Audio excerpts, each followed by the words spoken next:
দর্শক, এবার আমরা ঈদযাত্রার খবর জানতে এই মুহূর্তে রাজধানীর গাবতলী বাস স্ট্যান্ড থেকে যুক্ত হব সহকর্মী ফজলে আদিত্যের সাথে। আদিত্য, আপনি জানবেন বাসে যাত্রীদের চাপ কেমন দেখছেন, আর ভাড়া নিয়ে যাত্রীদের কোনো অভিযোগ আছে কিনা?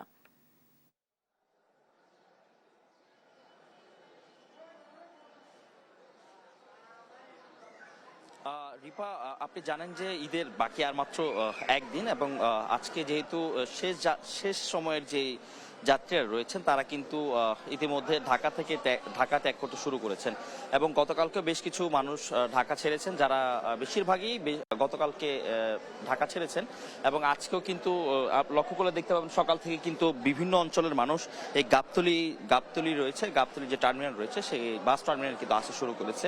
বেশিরভাগ উত্তরবঙ্গের মানুষরা কিন্তু এই টার্মিনালটাই ব্যবহার করে থাকে, এবং যার কারণে উত্তরবঙ্গের বেশিরভাগ বাস যেগুলো রয়েছে বিভিন্ন স্থানে, সেই বাসগুলো কিন্তু এখান থেকে ছেড়ে যায়। এবং এই পাশাপাশি কিন্তু আমরা যতটুকু জানি এখানে কিন্তু দক্ষিণাঞ্চলেরও বেশ কিছু বাসের কাউন্টার রয়েছে, যেখান থেকে যাত্রীরা তাদের গন্তব্যস্থানের জন্য টিকিট কাটতে পারেন, এবং এখান থেকে কিন্তু নির্বিঘ্নে তারা যাতায়াত করছেন বিগত কয়েকদিন ধরে। অর্থাৎ এই ঈদ যাত্রায় কিন্তু এখানকার সড়ক পরিবহন মন্ত্রী এবং মাঠ পর্যায়ে তার যে ব্যবস্থাপনা সেটি কিন্তু এবার কিন্তু দৃশ্যমান, এবং যার সুফল ভোগ করছে কিন্তু সাধারণ মানুষ। অর্থাৎ ঘরে ফেরা মানুষরা স্বাচ্ছন্দ্যে যাত্রা করতে পারছেন এখন পর্যন্ত। ঢাকার যে বাস টার্মিনালগুলো রয়েছে, বিশেষ করে যে বড় বাস টার্মিনালগুলো রয়েছে, সেখান থেকে কিন্তু নির্বিঘ্নে তারা যাতায়াত করতে পারছেন। এবং আরেকটা বিশেষ বিষয় হচ্ছে যে সকলকে কিন্তু একটি নির্ধারিত যে ভাড়ার অতিরিক্ত আদায়ের কোনো অভিযোগ আমরা পাইনি,